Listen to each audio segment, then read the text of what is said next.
Amigos, finalmente llegó el día de analizar la rivalidad más prolífica de la historia y la que seguramente tiene muchos argumentos e ingredientes como para ubicarse como una de las más, si no la más importante rivalidad de todos los tiempos, que es Djokovic-Nadal, Nadal-Djokovic.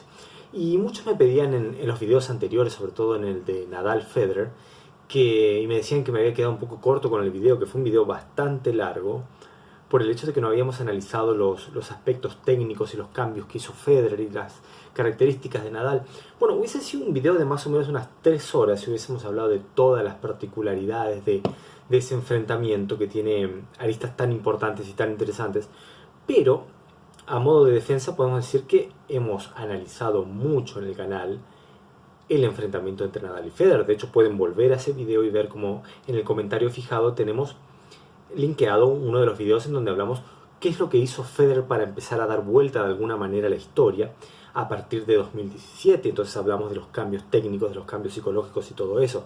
Pero encadenar esos 2 videos, 2, 3, 4 videos que hemos hecho al respecto en uno solo, íbamos a estar hablando un par de horas de corrido y nos hubiésemos quedado con muchos temas por tocar. Bueno, en este caso vamos a tratar de ir analizando cómo fue que en un inicio esta rivalidad entre Djokovic y Nadal fue claramente dominada por uno de ellos y luego la cosa empezó a darse vuelta y aún así podemos tener un head to head en este momento que está bastante equilibrado. Tuvimos 55 partidos hasta ahora, esperemos que sean muchos más.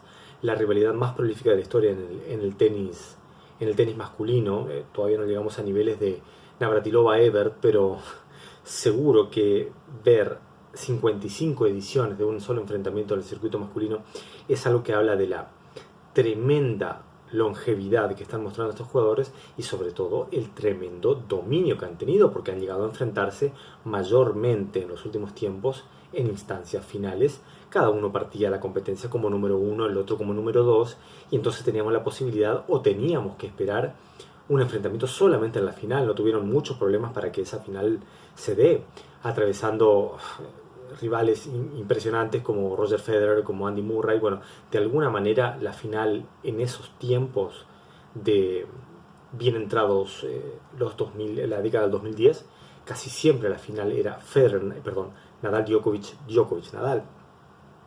Tenemos una ventaja de Djokovic en el historial de 3 partidos. Es un número que se va a ir repitiendo bastante. Y cuando vayamos haciendo la repartición o vayamos diseccionando de alguna manera estos enfrentamientos, vamos a ver que el número 13 se repite bastante y tiene bastante sentido. Tengo acá una ayuda de memoria con algunos datos. Djokovic lidera 15-11 en finales, pero Nadal lidera 9-6 en Grand Slams. En finales de Grand Slam, en partidos de Grand Slam, tenemos 15 partidos de Grand Slam con un liderazgo de Nadal por 9-6. Nadal lidera 6-1 en el French Open, en el Abierto de Francia, y 2-1 en el Abierto de los Estados Unidos. Lidera en cancha lenta y lidera en la cancha rápida del Abierto de los Estados Unidos. Djokovic lidera 2-0 en el Abierto de Australia, un partido impresionante, uno de los mejores de la historia en 2012, y un partido muy de un solo lado como fue la final de 2018, que fue una paliza sin demasiados atenuantes, con un Djokovic completamente dominante que realmente hizo pensar que no había manera para Nadal de volver a imponerse en esta rivalidad, que no fue el caso, porque entrado ese mismo año volvió Rafael Nadal a imponerse sobre Djokovic ya en el polvo de ladrillo. Y es bastante curioso como uno tiene siempre la idea de que cuando hablamos de Federer Nadal o Djokovic Nadal, siempre hablamos o tenemos la impresión de que hubo muchos más partidos en polvo de ladrillo, y no es el caso nuevamente en este enfrentamiento. En Federer Nadal tuvimos más partidos en cancha rápida, y en Djokovic Nadal también tenemos más partidos en cancha rápida. 3 partidos más en cancha rápida con 3 victorias más para Djokovic, que termina siendo la diferencia que tenemos hasta el momento. 3 partidos de diferencia en un historial de 55 encuentros. Ahora, ¿por qué tenemos esta diferencia en cuanto a la percepción de la mayoría de la gente? Porque también tenemos un dominio de Djokovic de 2-0, como habíamos dicho en el Abierto de Australia, y de 2-1 en Wimbledon. También tenemos una victoria de Nadal en el césped londinense, y tenemos un par de partidos que se han repartido para para el serbio una final en 2011 y la histórica también semifinal del año 2018, que tuvo la polémica del techo y de todo eso, y de que Djokovic se negó a jugar con el techo abierto pese a que esto y lo otro. Bueno, la realidad fue esa, los dos jugaron en la misma cancha, uno puede llegar a decir la superficie sumada al hecho de jugarse en un ambiente de puertas cerradas, digamos indoor, bajo techo, era una ventaja para Djokovic. Bueno, ha tenido esa característica, ha tenido esa posibilidad y ha tratado de sacarle ventaja en un partido que tranquilamente pudo haber perdido. Bueno, lo ganó Djokovic. No podemos saber, nunca lo sabremos qué hubiese pasado si se hubiese jugado la totalidad del partido al aire libre. Es una especulación que en este momento no sirve de mucho, así como las especulaciones que tenemos a la hora de decir, no, si hubiese más partidos en césped, si hubiese más... Es la realidad que tenemos. Nadal tiene que enfrentarse a Djokovic, ya ha tenido que enfrentar a Djokovic en una mayoría de partidos en cancha dura y tiene un récord tremendamente desfavorable, así como tiene un récord tremendamente favorable en polvo de ladrillo. Es la realidad y es eso lo que tenemos que analizar. Tenemos un liderazgo de Djokovic de 20-7 en cancha dura y un liderazgo de 17-7 en polvo de ladrillo a favor de Rafael Nadal. Ahí tenemos otra vez esa diferencia de 3 partidos que son los que en este momento lidera Novak Djokovic en la historia. Podríamos decir, no, pero si tuviésemos más partidos en polvo de ladrillo, Nadal sería seguramente que si hubiese sido 27 o si hubiesen sido 27 partidos en polvo de ladrillo y 24 partidos en cancha dura, al menos Nadal tendría un par de victorias más. Pero ¿de qué sirve hacer ese análisis? Los dos son jugadores extremadamente completos que han ganado en todas las superficies y que la verdad, si no hubiese sido uno o el otro, seguramente que sin Nadal Djokovic tendría varios títulos en Roland Garros, y si no fuese por Novak Djokovic seguramente que Nadal tendría al menos un título más de Wimbledon, porque en esa semifinal se definía el campeón, porque teníamos a un Anderson que llegaba completamente destruido de un partido interminable contra Isner, de un partido emocionalmente agotador contra Federer. El ganador de esa semifinal iba a ser el campeón de Wimbledon. Así que sin Djokovic seguramente que Nadal ya tendría al menos ahí otro título de Wimbledon, más el de 2011 y todos los demás que quieran contar. La derrota en el Abierto de los Estados Unidos de 2011, la derrota en 2012 en el Abierto de Australia. Seguramente que sin Djokovic Nadal tendría al menos 2 o 3 Abiertos de Australia. Pero la realidad se cuenta con los rivales de turno. Y ese es el rival de turno que le tocó a Nadal y ese es el rival de turno que le tocó a Djokovic. Djokovic seguramente ya sería el inalcanzable líder en títulos de Grand Slam si estuviese compitiendo solo contra Federer, si no existiese Nadal, porque fueron incontables la cantidad de partidos que se enfrentaron en torneos de esa categoría y fueron muchas las veces que el español dejó fuera al serbio. Así que yo creo que lo más sano para cada uno de nosotros y para nuestra objetividad más allá de nuestros jugadores favoritos es aceptar la realidad como es. Uno puede llegar a suponer diferentes números en diferentes escenarios o diferentes momentos, y tenemos un dominio que fue de 2006 a 2010 muy claro para Rafael Nadal. Tuvimos un dominio muy claro de 2006 a 2010 para Nadal, de 2011 a 2016 para Novak Djokovic, con una repartición interesante de victorias en 2012 y 2013, donde tuvimos un renacer de Rafa después de un año en cero, que fue 2011, lo que terminó de dar de alguna manera una vuelta a la historia, que fueron alrededor de 6 enfrentamientos de 2011, que fueron todos para Djokovic, incluso victorias en Masters 1000. Nos quedamos con las ganas de una final en Roland Garros, pero fue interrumpida por una espectacular actuación de Roger Federer en esa semifinal de Roland Garros 2011, que quizás haya sido el mejor partido en general que haya jugado el suizo en toda su carrera. Así que nos quedamos con esa incógnita de qué hubiese pasado con el quizás mejor Djokovic contra un Nadal que estaba en muy buen nivel en 2011 y que solamente perdía partidos contra Nole. Porque lo curioso de esto, tenemos una victoria de Djokovic en Roland Garros, pero lo más particular, yo creo que hay que apelar a veces al sentido común o lo que uno siente de verdad con respecto a estas victorias y los escenarios y demás. Incluso a los fanáticos de Djokovic no se les da mucho por hablar de la victoria de Djokovic en 2015 sobre Nadal. Todos hablamos de la derrota ante Robin Söderling, porque teníamos un Nadal a tope que venía invicto en Roland Garros y Robin Söderling lo baja y después Roger Federer termina llevándose ese título de Grand Slam que parecía imposible por el hecho de tener a Rafa en el camino. Bueno, nos quedaremos con esa incógnita bueno, en realidad no es la incógnita, es como que incluso los mismos fanáticos de Nole no la cuentan como una victoria realmente importante o no la cuenta realmente como el hecho de haber bajado a Rafa o haber bajado a Rafa del reinado de Roland Garros, porque teníamos a un Rafa en una temporada con muchas dudas, pero era Rafa Nadal y era Novak Djokovic. Problema de Rafa que no haya tenido un buen año 2015, no es culpa de Djokovic. Se enfrentaron en Roland Garros y la victoria fue para Nole. Puede decir, yo le gané a Rafa en Roland Garros, cosa que por ejemplo Roger Federer no tiene el privilegio de poder decir, de poder contar en su palmarés del enfrentamiento 1-1 al menos. Así que tenemos esos dos dominios del inicio. Nadal 2006-2010, tenemos de 2011-2016 una clara ventaja de Novak Djokovic. Y ahora, de 2017, el nuevo renacer de Rafa, acompañado también de Roger Federer, que nos presenta un 3-3. De 2017 a 2020 tenemos 3-3.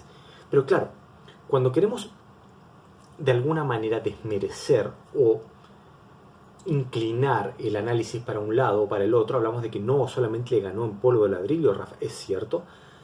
Nadal no le gana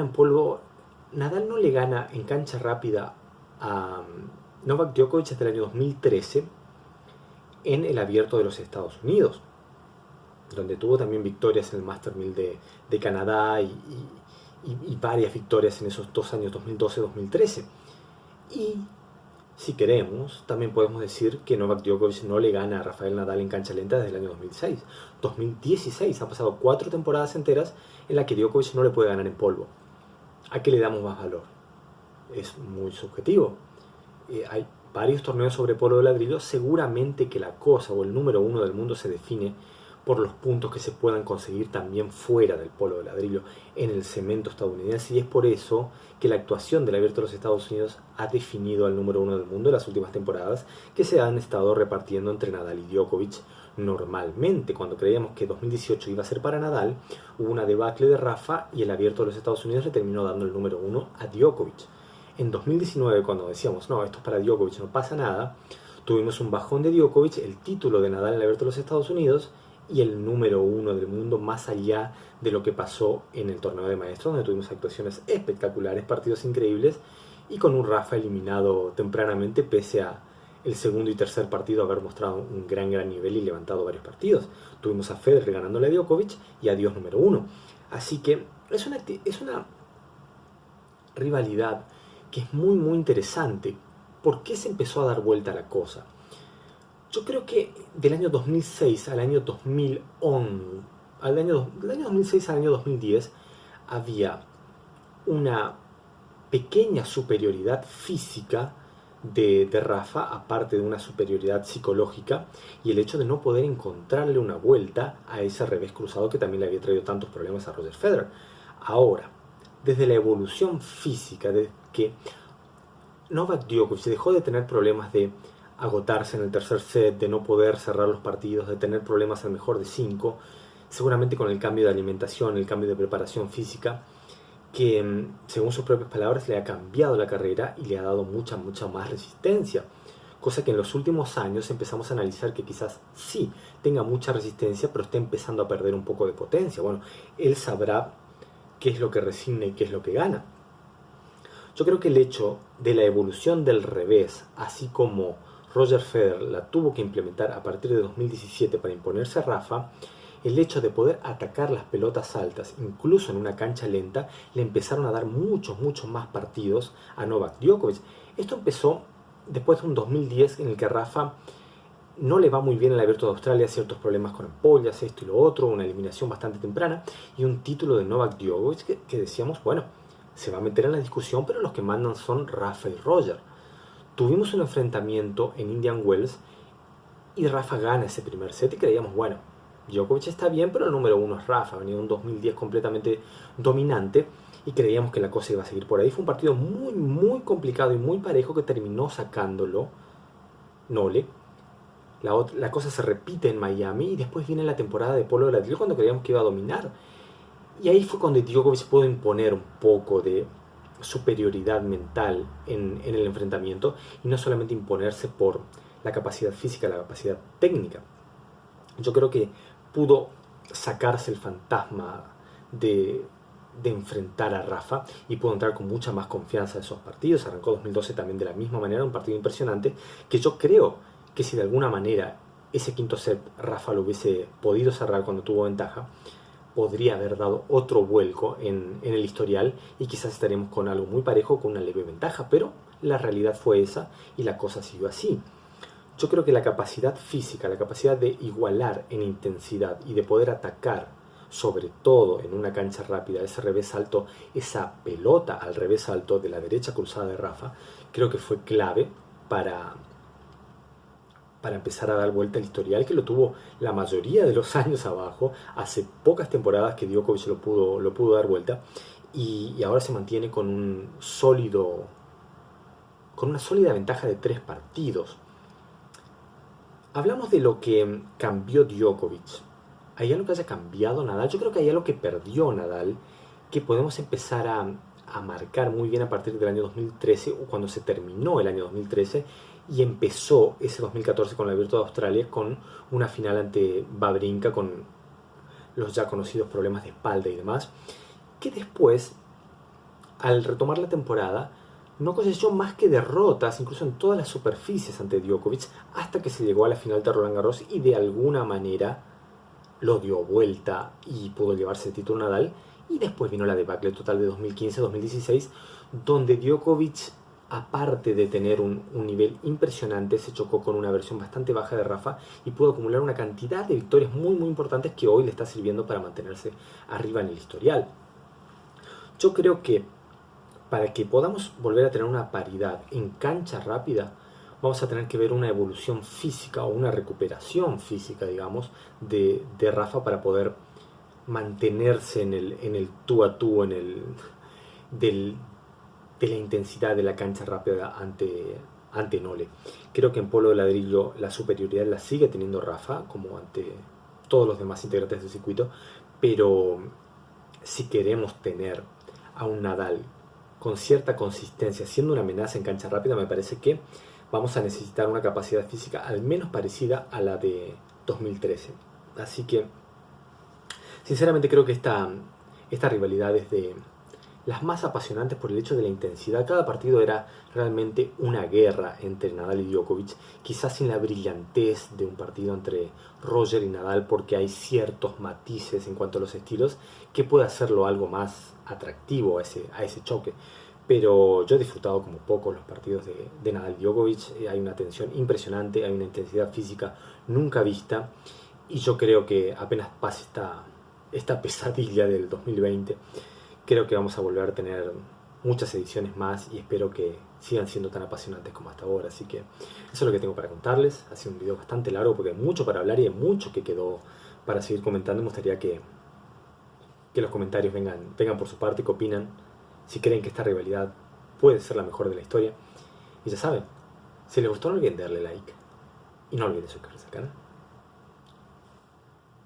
Nos vemos la próxima.